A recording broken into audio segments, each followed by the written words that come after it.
তো বন্ধুরা, আশা করি সবাই ভালো আছেন। তো আমিও ভালো আছি। আজকে কিছু বিষয় নিয়ে কথা বলার জন্য আসলাম। তো বিষয়টি হচ্ছে, আমরা যারা কাজ করি এবং পরিশ্রম করি, আমাদের কিন্তু এক সময় পরিশ্রম করতে করতে, কাজ করতে করতে ধৈর্য শেষ হয়ে যায়।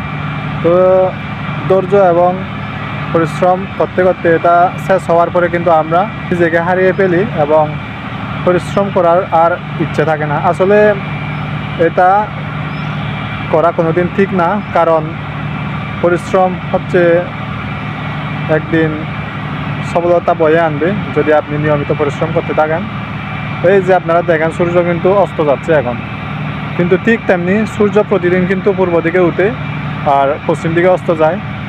অর্থাৎ সারা রাত সূর্যটা অন্ধকারে দেখে থাকার পরেও কিন্তু সূর্যটা সকালে ঠিক আবার ভোর হয়ে উঠে আসে।